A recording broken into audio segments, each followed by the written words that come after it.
नमस्कार दोस्तों, आज के इस वीडियो में हम जानेंगे कि अगर आपको एक्सेल के अंदर अल्फाबेटाइज करना है तो आपको कैसे करना है। फॉर एग्जांपल कि अभी हाल फिलहाल में मैंने एक्सेल में एक सीट खोल रखी है और यहाँ पर इंडिया ऊपर आ रहा है, उसके बाद में जम्मू आ रहा है, कुपवारा आ रहा है, हांदवारा आ रहा है। तो अब मैं चाहता हूँ कि इसको ए टू जेड के हिसाब से जो अपना असेंडिंग मैनर है उसके अंदर अरेंज करना, राइट, अल्फाबेटाइज करना चाहता हूं। तो कैसे करेंगे, अभी मान लेते हैं कि मेरे को इस वाले कॉलम के हिसाब से करना है, तो मैं इस वाले कॉलम को सेलेक्ट कर लेता हूं।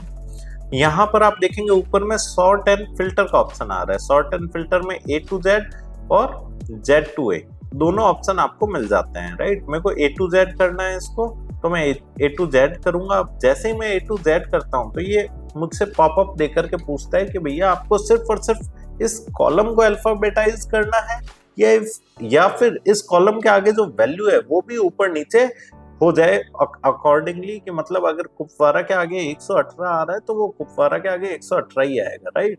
मतलब उस हिसाब से क्या कि आपकी सेटिंग नहीं बिगड़े, राइट। अन्यथा क्या हो जाएगा कि ये बाकी कॉलम्स तो फिक्स रह जाएंगे, ये चेंज हो जाएगा तो आपका डेटा मिसमैच हो जाएगा। तो आपको ऐसा नहीं करना है, तो एक्सपेंड दी सिलेक्शन। और अगर आपको पर्टिकुलर सिर्फ इस कॉलम को ही अपडेट करना है तो continue with the current selection में आप जा सकते हैं, ठीक है ना। तो अभी मैं एक्सपेंड दी सिलेक्शन करूंगा ताकि मेरा डेटा कहीं पे भी मिसमैच ना हो। सॉर्ट करता हूं मैं।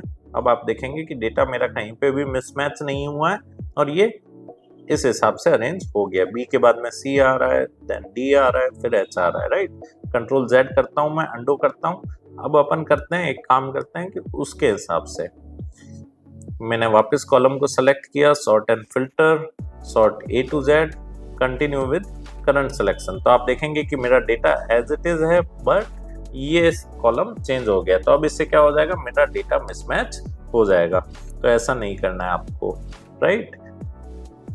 अब अपन इसको वापस सेलेक्ट करते हैं।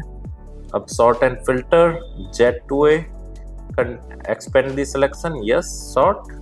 तो अब जेड ऊपर आ गया है, फिर यूडी, फिर इस हिसाब से एस आर, मतलब ऊपर में जेड आ गया और नीचे में ए चला गया। मतलब डिसेंडिंग मैनर के अंदर ये पर्टिकुलर डेटा मेरा अरेंज हो गया है। धन्यवाद। इस टॉपिक के बारे में और डिटेल में पढ़ने के लिए या हमारे ऑनलाइन कोर्स में एडमिशन लेने के लिए वीडियो के डिस्क्रिप्शन में दिए गए लिंक पे क्लिक करें। धन्यवाद।